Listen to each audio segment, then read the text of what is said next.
Hey everyone, I know we usually use this part of the podcast for a main spoiler, but I just need to make an announcement. We're going to be shutting down the feed on Tuesdays and Thursdays to let Spoiler Man spend some time outside. So without further delay, here's Ready Player One. That was good. This is Spoiler Man. What? And you'll be in a world of your imagination. Take a look and you'll see into your imagination. We'll begin with a spin, traveling in the world of my creation. What we'll see will defy explanation.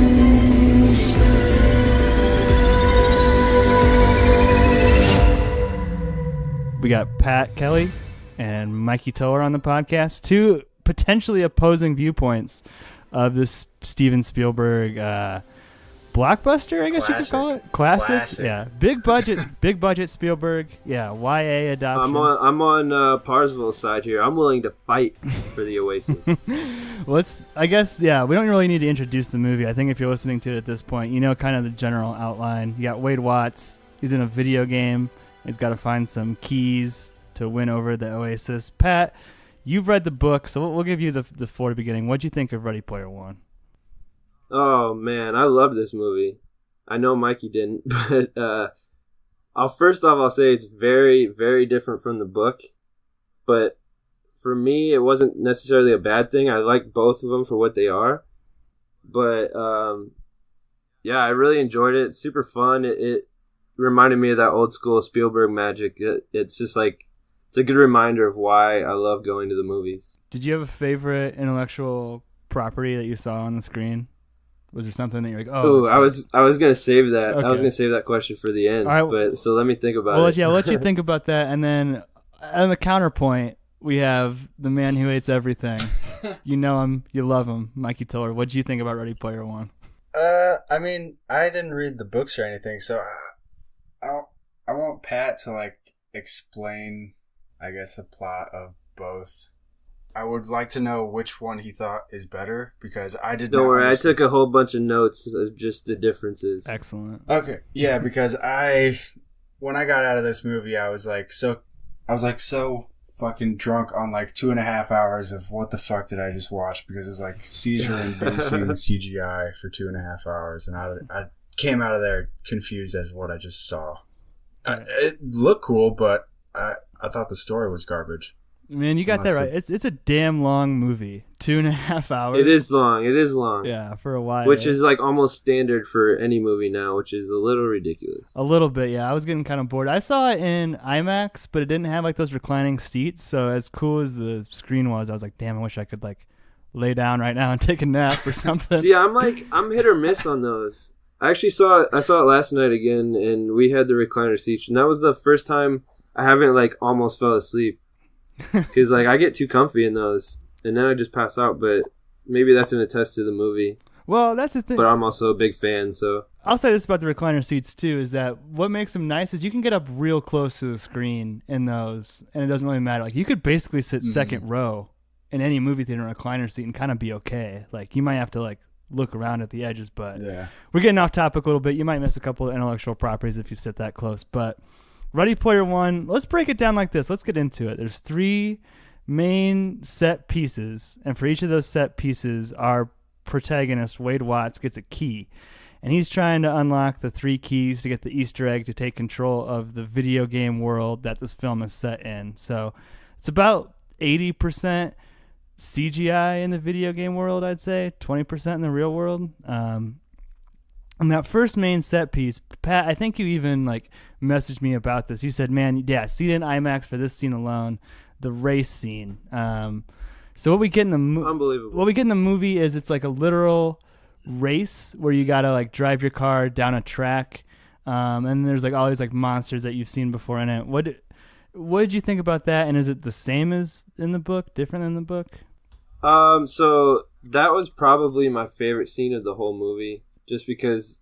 And somebody mentioned it to me afterwards. Like, the reason why it was so intense is because there was absolutely no music once the race kicked off, and I loved that. That's a good just point. The hearing all the engine sounds and the crashing of the cars, and then that one part where they go under the bridge and the subway comes at them. You can hear just like the screeching of the rails and everything. Like, and then when King Kong's just tracking him down, that was so like, especially seeing it in IMAX, is so loud and so intense. But comparing it to the book, we kind of talked about it right before we started recording. Almost all three of the challenges that he has to do, that the avatars have to do to get the keys in the movie, are completely different from the book. In the book, the first challenge is he actually has to play the old school arcade game Joust against this giant, like, undead king from a Dungeons and Dragons, whatever module. And then after he beats him, he actually has to go to James Halliday's old school home, which you end up seeing at the end of the movie. And he actually has to play through the movie War Games, and he actually has to act out all of Matthew Broderick's characters, like moves and lines and all that shit. So he has to play through a full 2-hour movie. Then he gets the first key. So it's, as you can see, it's completely different. Which I kind of understand why they did it, because like it'd be weird. I don't know if they couldn't get the properties to War Games or something like that, but it does make it more like accessible to anybody and just like a fun action scene instead. But I don't know. I was kind of looking forward to seeing the undead king, Acererak, and him playing Joust against him. But I was okay with the swap. Man, I guess I can see it because like Spielberg's probably like, we got a 2-hour movie already. If we put a 2-hour movie inside a 2-hour movie, we got a Gone with the Wind right now. Mikey, okay. I like the race. I like the way it looks. I thought it actually was a pretty exciting start to the movie. I mean, you do have like 15 minutes of exposition at the beginning of the movie, which is necessary, 100% necessary, but it also gets a little bit boring. Still a lot. Yeah, it's still a lot. And then we get to the race, and like, Mikey, for me, the reason that I thought this was bullshit is we used to play a shit ton of racing games together, Burnout in particular. And man, the first fucking shit you do is you drive the car backwards to wreck into other cars. That's like the first thing you try. What do you think about the race scene, Mikey? I agree with Pat. I thought it was the strongest trial of the movie, at least, if not the best scene. I mean, they kind of sucked me in because he's driving the Back to the Future car, and it looks amazing because God, it was incredible. it looks like it's brand new or whatever. I don't know. It's all CGI, but it looks like it's brand new. And what was the chick's name? She was driving the bike from the anime Akira. Artemis. Yeah, and it Artemis was with fucking 3. badass. Yeah. So I mean, like, it's got all the stuff that I already like in it. I like Akira and I like Back to the Future, and they had the T-Rex from Jurassic Park and stuff like that.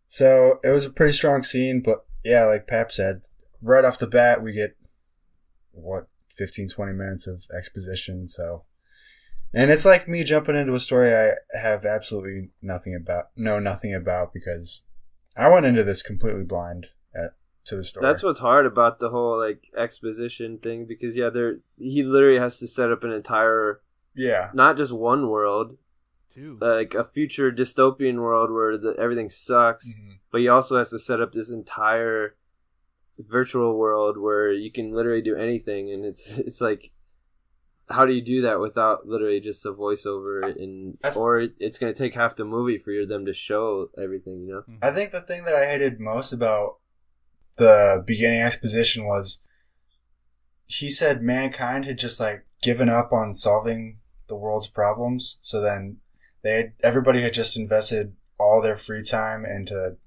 hunting these Easter eggs. They had just completely given up on Earth, so they're just all out on trying to get money. It seemed like a waste of time. See, like, in the book, it makes it seem like it's more just like there's like a section of the population that is obsessed with it, and then like the world just kind of keeps going on until like the shit starts going down and they start finding the keys. But yeah, I understand that. See, that makes more sense in the book. In the movie, everyone's just like, fuck it, we're giving up on our lives. We're all going to move to Columbus, Ohio. Every single person in the world. And that's another small difference. In the book, he actually lives in Oklahoma City, and the Stacks are in Oklahoma City, but he doesn't move to Columbus until after they blow the Stacks up. And he, like, I'll just brush over it real quick. He, like, goes and gets a new identity and like a fake identity, and he moves to Columbus, and I'll explain more later because it kind of connects with a different part of the movie. But yeah, so but like the scenes in the Stacks, which are just kind of like trailers stacked on top of each other and kind of like a tenement looking type thing, ghetto slum type, rough neighborhood. But do we lose Mikey there?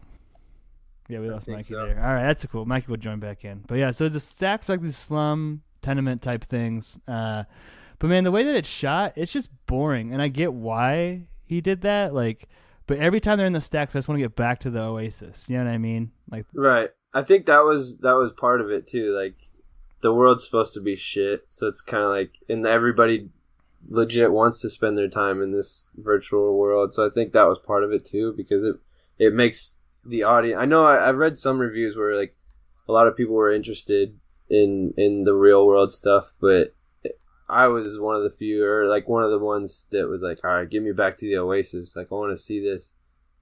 I haven't been that invested in like CGI stuff since probably Avatar, or seeing Avatar in theaters at least. Yeah, exactly. I'm usually the opposite. Like, usually CGI stuff just like gives me a headache, and I'm like, I want some real stuff. But it was the complete opposite. Like, every time we're in the Stacks or in Columbus, Ohio, it's like this shit's kind of boring. I want to get back to the race and stuff. But right.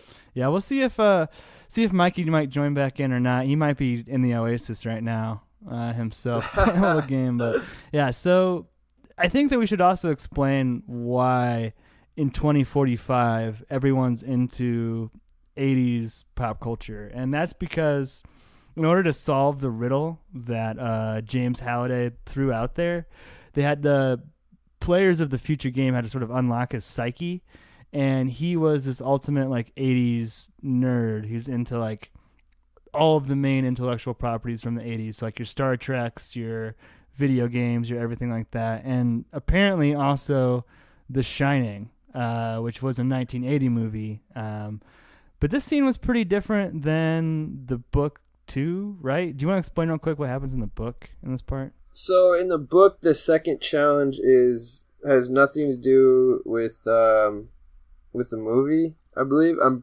the second challenge is he has to do something with the band Rush. He has to like perform a guitar solo from one of the really long songs in one of their albums, and then he ends up playing another old school arcade game that's in like Anorak's like office or something, and it becomes like a big 3D version of the game instead of like, the 2D Atari style. But yeah, so it literally has nothing to do with The Shining. I think possibly the reason they did that is they kind of threw that in there instead of like the whole War Games simulation, because it's similar. Like, they go into an actual movie instead of actually like performing everything from the movie. They just kind of got to figure stuff out in there. But yeah, I thought it was really cool how they basically recreated the Overlook and just put the avatars right in there. They didn't make the Overlook look CGI at all. It looked like it was straight out of the movie. I thought that was like very creative, very cool. I've seen it 3 times, and every time the crowd is just like, you can tell like kind of the air just goes out of the room once they go into that first room, and that first shot, them walking down the stairs, just like, oh my gosh, this is so cool. Yeah, big shining spark. The theme.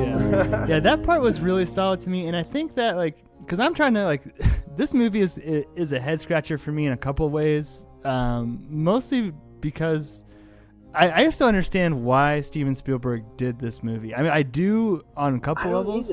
I do on a couple levels. I mean, they praise Steven Spielberg a lot, like in the book. 'Cause, I mean, he's created Jaws and all these like E.T., all these quintessential like 80s adventure movies and Exactly, yeah. pop culture and geek movies. So it's like I understand why he like people would want him to direct it, but like yeah, I don't know what he specifically saw that was so appealing. But I mean, I'm glad he did it. I mean, but, you got to think he's got to have like this team of people who are like reading these YA books, because Steven Spielberg's not reading The Hunger Games or Harry Potter trying to figure out, what his next movie is going to be. Someone's probably like, hey, this kind of reminds me of you, but I really see this Shining sequence as like probably his contribution to the film as far as like an idea. Yeah. Like, and he's been known to like fuck with Kubrick properties before, like the whole AI thing. Yeah, I heard some. Yeah, I heard something about that too. Yeah, so yeah, that was like an unfinished Kubrick film that he ended up finishing. So it's like Steven Spielberg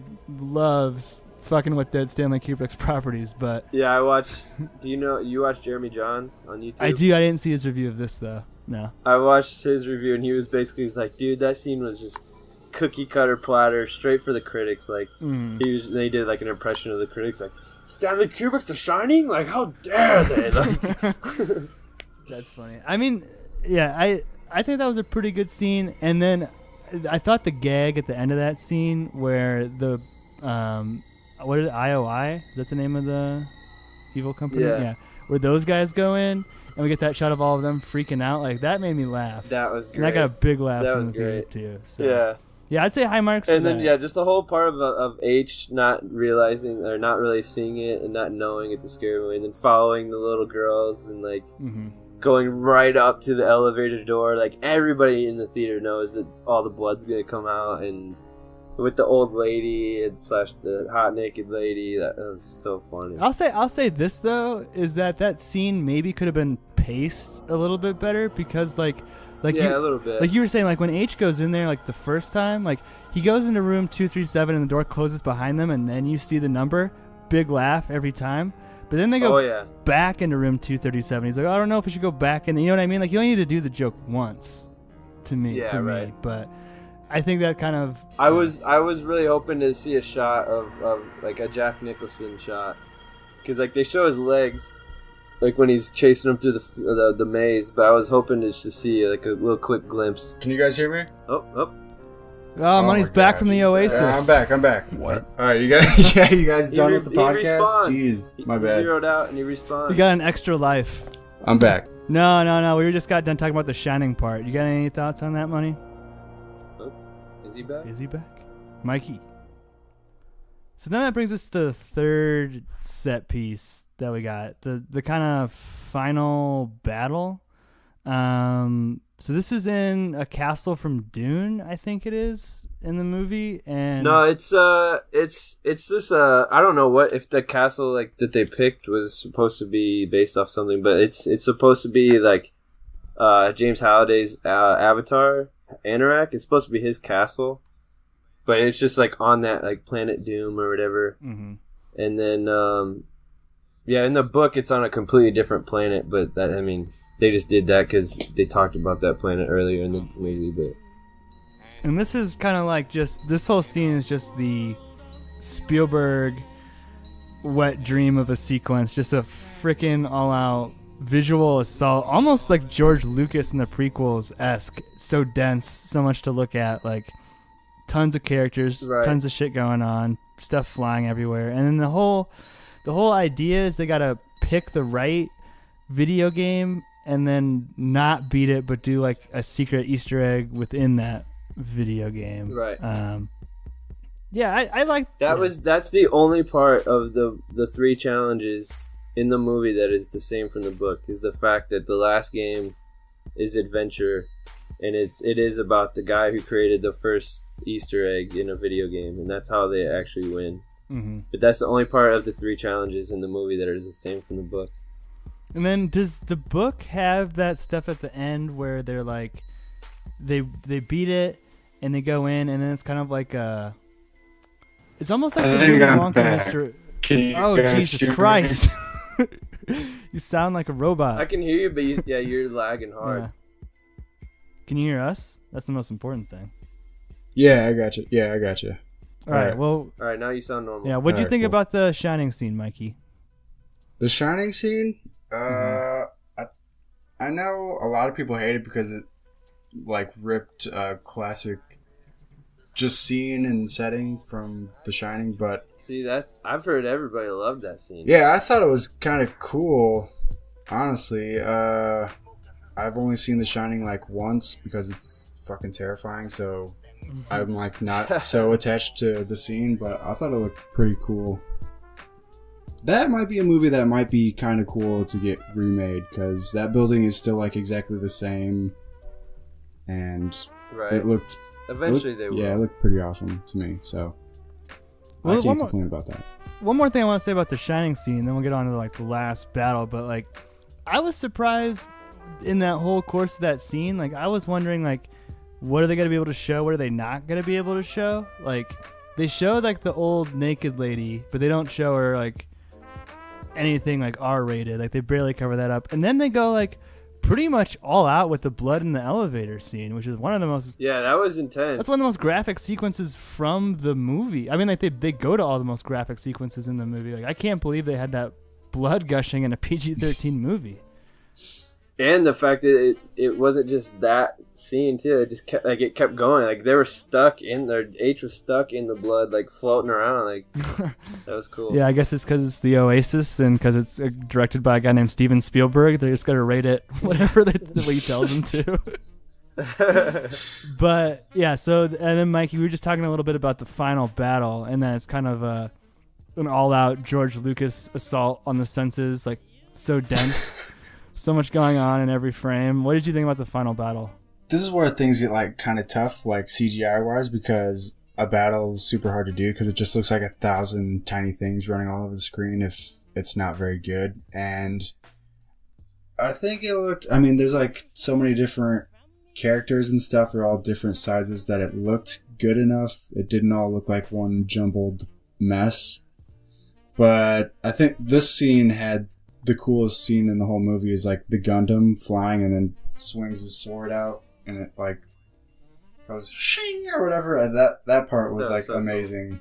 Cool. So they should totally make like a whole Gundam movie because that would be badass. But I think the whole battle scene, it didn't look terrible because, I mean, if it looks bad, it just looks like 1,000 gray dots running all over a screen. So everything was kind of recognizable to me, at least. Yeah, I want to know like if this is new technology that they were using for this movie or what. Because yeah, the CGI was amazing. And the budget was like 175 million, so they were going all out for. I mean, I even know how much of that was all right. rights to stuff. So that scene where they like fake out Sorrento and he's still in the Oasis, but he thinks that he's not, and they like have him held up with guns. Mm-hmm. Yeah.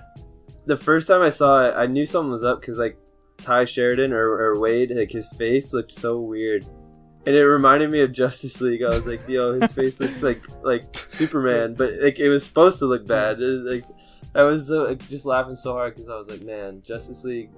And that when you said the budget, that makes me so laugh even harder, just because like, they had a $300 million budget and they couldn't even fix that. Ty Sheridan's got to grow a mustache for the new X-Men movie, and they weren't going to let him do this the hard way. But yeah, I was reading Letterboxd reviews, just talking about that final battle, and there was one woman, I don't even know her name, her username. She wrote a 5-star review, and the only thing she wrote was like, in The Iron Giant, he says, "I am not a gun," and this movie literally makes him a gun. And that's all she wrote. I am not a gun. So I can see how like people might get a little bit butthurt if their intellectual properties were not.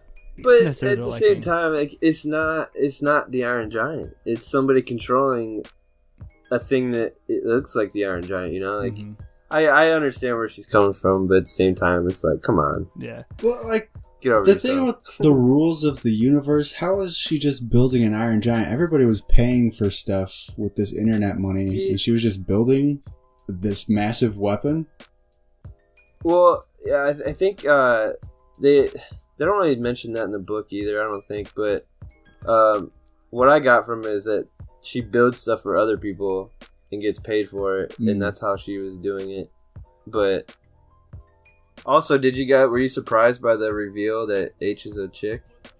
Or did the voice kind of give it away? I knew the voice from Master of None. The voice kind of gave it away, but at the same time, they also like had her on promotional posters like with her avatar. I was like, that's fucking lame.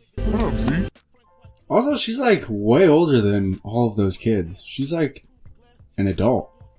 She's on Master of None. Like, she's Aziz's best friend on Master of None. She's like Right. way older. I just thought it was kind of funny, but So to go back to that whole like Wade moving to Columbus later in the book, that kind of leads into the third key / the final battle, because in the book, instead of Artemis going into a loyalty center, it's actually Wade. So when he moves to Columbus and sets up this new identity, he like racks up all this debt on purpose. And his plan is legit to get himself indentured and go into one of these loyalty centers and basically get himself in there so he can hack away. Like, he hacks into the computer, and then eventually, luckily, he's like, yeah, if this doesn't work, I'm going to be in prison for life, basically. But he like hacks it so where the shield that's around the whole castle, it's going to drop like at a certain time on a certain day. So he gives himself like 48 hours or something to go like send out that big message to the Oasis and build the army. But yeah, I thought that was like, I was worried about that too, because from the trailers you could tell the movie's gonna be way different, and I was like, they better have that scene where he like goes into IOI and is behind enemy lines essentially. I'm glad they put it in there, but I kind of wish it would have been Wade. I think it would have been a little bit cooler. But I understand why they needed Parsifal. Like, he's the star. Like, he needs to be in the forefront. He can't be like essentially in jail, you know. Right. Yeah, and that plot that you were saying is going to take more time, going to make things a little bit more complicated too. Yeah. And I feel like this movie's just like, it's tough to get in those 3 different challenges and set up the world and have a satisfying conclusion. Which, Mikey, all right, let's try and decipher between me and Mikey what we think happened at the end, and then we'll let Pat explain it to us. Like, from what I can understand, Simon Pegg was a robot. I don't know like what he has. This is gonna blow your mind how different it is when I tell you what he has to do with anything. But Simon Pegg's a robot, and he was somehow involved in the creation of the Oasis and has been watching over them the whole time. And then he just kind of like shows up at the end. Money, is there anything else that I'm missing? Like, I was so confused by his appearance. So Simon Pegg, was he upset that he didn't get like part of this company when what's his face died? Is that he helped Wade out, but he was also kind of upset with him throughout the flashbacks that they were looking at? It's hard for me to like, try to explain this to you, because literally like none of this happens in the book. Like, none of it. Mm-hmm. Like, he's not, like I was telling Drew or Pap. Sorry if I ruined your incognito persona. Spoiler, man. What? The ruse is up. In the book, well, first off, in the book, none of the avatars like he does. Literally, how the book ends is he meets Artemis face to face, and they like talk for the first time in person. That's literally the very end. He's like, for the first time, I didn't feel the need to go into the Oasis. You know, kind of lame, but so yeah, he doesn't meet her until the very, very end. And then throughout the book, Ogden Morrow, who's Simon Pegg's character, gets mentioned as like, he also has a very powerful avatar, just like Halliday and Anorak, but he doesn't really hang around. He kind of like sticks to the shadows, and basically James Halliday made him promise to like help keep the integrity of the game. So basically he's there to make sure IOI doesn't win and do all the bullshit. But in the book, the party scene, see, it's like branches down to everything for the movie. In the book, the party scene where him and Artemis go to the club and they go dance and shit, that's actually supposed to be Ogden Morrow's like birthday party, like for his avatar's birthday party. So it's supposed to be this big like prestigious event, and them two get invited because they're like the first two on the scoreboard. And then the IOI comes and shoots him up. And so yeah, like Ogden Morrow plays a way bigger role. And in the end, like, I feel like I'm just talking my ass off, but No, there's so much different. Yeah. In the end, like, he invites, like, Daito, or actually that's Daito dies in the book. He before even the final battle, he gets thrown off of a roof by like in real life by IOI. They break into his fucking apartment and they throw him off the roof because they're basically planning on killing all. Like the book's a little bit darker than the movie, obviously. What was IOI trying to do with the Oasis besides make a boatload of money? Were they trying to like destroy it or trying to monetize it? I mean, basically, or? yeah, they're just basically trying to use it to make money, and because like that's obviously the biggest. Like he says it in the one shot. He's like, "This is what you had planned with the world's greatest economic investment or something like that." And I think they just want to like make it corporate bullshit. Well, in the book too, like the Oasis is more important, right? Like they got like schools and shit in the Oasis. Like, yeah, literally, like economy. Wade goes to school in the Oasis. Like that's how he goes to school. But see that makes a little more sense because I just assumed they were using it for like entertainment and jerking around. No. Like that one scene where he's talking to where Sorrento has like kind of like the what's it called? Where he invites Parzival into his office, but it's just like the avatar in there, and he's kind of like he has the guy feeding the pop culture references in his ear. Like he mentions a planet, and he's like, yeah, I would love to turn all the schools on Ludus into recreations of like the Ferris Bueller School and all that shit. Yeah, so like that's the only mention of that planet, like Ludus. That's where like all the kids go to school. It's like just a planet on the Oasis full of high schools.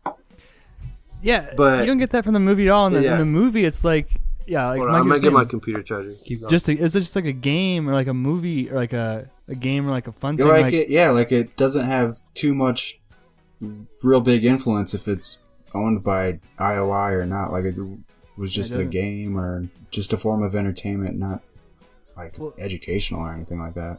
Well, at the club that Pat was talking about, like fucking the one girl like rubs up on his wiener and she's like, I hope you have the wiener suit on or something, and it like gets all red down there and stuff. It's fucking, I was like, what movie am I watching right now? That's like some rated R her shit right there. Yeah, that was kind of weird. I was like, what is this? Heard in the book that he's like banging virtual chicks left and right, isn't he? Yeah, there is this. Well, what? There's a part in the book where like he like basically when he moves to his Columbus thing, he stops being friends with H. He like fucks up with Artemis. They like so you guys get super depressed, and there's a little part where he talks about like he was spending time at like an online brothel for a while, and then he basically was like, yeah, this is like glorified masturbation, so now I just jerk it the usual way. I'm paraphrasing, but yeah. Well, that brings me up to one last question I have too before we get to like who your favorite characters were and all that stuff, yes or no's. But who is this movie for? Like, what is the target demographic? Like, I get that you like liked it and stuff, Pat, but you also read the book too. Like, exactly. It feels like it's kind of teetering. Like, is it like for tweens? Like, you know what I mean? Like 13-year-old, but like some of the stuff, like I feel like the video game stuff is not like grown-ups, like old men won't get it, but like all of the references are 80s based. So I don't know if like millennials are like that into, well, you know what I mean? 80s stuff. Like, yeah, who is this for? I don't know. I have no clue. It's not for Mikey. It's for Pat. It was made specifically for Pat. I've talked to a lot of people, like a lot of different people, or like I've gone to see it with different people, and everybody that I've seen it with hasn't read the book and they've enjoyed it. But at the same time, I haven't really gotten into it with them, like why they enjoyed it. But yeah, I don't know who the target market is. It's an interesting choice. So, I mean, you guys got anything else before we give our yes or no's? I'll let Mikey go because I got a few more things. I mean, I don't want to shit on this movie a whole bunch because I think the writing is really bad, but yeah, there were some lines for sure. Some scenes like look really amazing though, and then other scenes I think don't look so great because this movie is like 80% CGI, so it's not gonna be 100% hit rate on that, but the chase scene and like that Gundam thing flying around looked dope. So I hope that like inspires them to kind of like run with some of these ideas. Like, oh, like Gundam would be a really cool movie to reboot, or I don't know, Right. like maybe they were talking about Back to the Future rebooting sometime a couple years ago, and it's like, wow, that actually does look pretty cool when you throw a CGI DeLorean into the mix. Like, you could do a lot of stuff with that. So, But at the same know, I time, I think feel like it's- people would be more pissed about a Back to the Future remake than like just seeing it in this, you know? well, 'Cause unless don't it's know. like I'm more- incredible. I'm more pissed about this because it's like you're just mashing all of these things that were already good before and trying to write a new story out of mashing this stuff together when you could have just... I know we reboot everything now, but you could have just rebooted Back to the Future or done Gundam, or they had TMNT was already rebooted. They had all this kind of Yeah, stuff. I wish they wouldn't have picked those Ninja Turtles. They should have picked like the Yeah, cartoony the- looking ones. Yeah. I don't know. It just seemed like a lazy way to write a movie is by mashing a bunch of IP from already well-established good movies or fun properties, and then trying to like wrangle them all together to make a semi-coherent storyline out of pop culture stuff. It just seemed kind of really forced to me. All right, Pat, what you got? Okay. Oh man, no, I'm just kidding. Just a few more things. I really did like that scene at the end where like Ogden Morrow revealed that he was a curator and he tosses him the quarter. Everybody in the theater was like, well, first off, everybody in the theater when he brings out the quarter and sees it's an extra life was like, oh my god, like that like blew everybody's mind. I was like, at that point, and I then was to like, see when he flipped him the coin. I was like, I gotta pee so fucking bad. Just give him the coin. Don't give him the coin. I don't care anymore. End this fucking movie. But I loved that scene where because like you could tell like Simon Pegg, I loved his performance right at the end, just because like you could tell like even though him and Halliday had a falling out and stuff, like they were still best friends, and like you could tell like he missed his friend, and the fact that the end of the game actually was like it's like he regretted like losing you and like pushing you out. Like I thought that was cool, but like in the book he gets the extra life quarter from playing a perfect game of Pac-Man instead. Let's see, Artemis and Parsifal, the relationship in the movie, I felt like when he says I love you, I felt like a lot of like the normal audience would probably think that's really weird and rushed, but like in the book they explain that how she has like a really popular blog and that he's been reading this shit and following her, like basically following her on social media for like 3 years, and he's got like the biggest crush on her. So it's like it makes sense when he finally meets her that he would fall for her right away, but like in the movie you don't really get that vibe. So you don't get the backstory. You just get that real quick like, holy shit, do you see who it is? Like I've watched all her Twitch streams, all this stuff, and iRock, the TJ Miller role, which was super random. That character iRock literally has like the smallest role in the book. He's like a student that goes to school on Ludus with H, I think.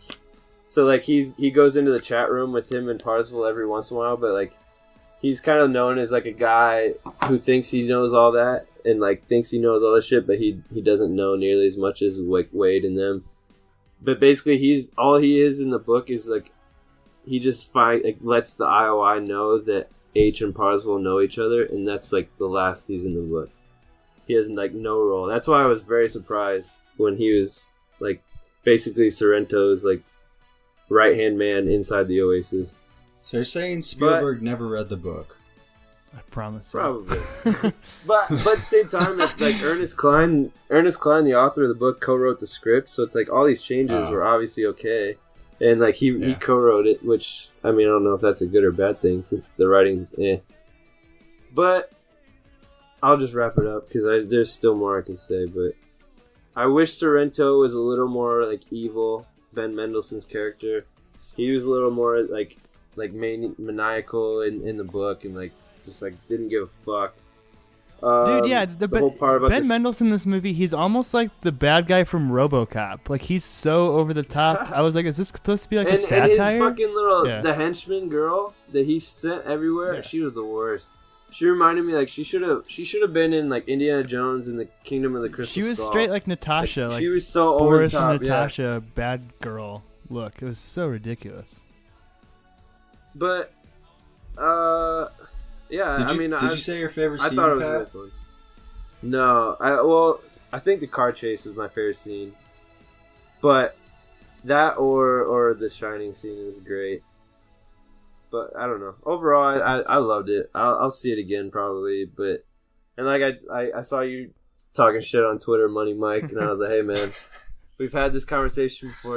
Every movie has to be the best movie ever made. Right. So Yeah, that's very it's true. not. It's clearly not. But Yeah.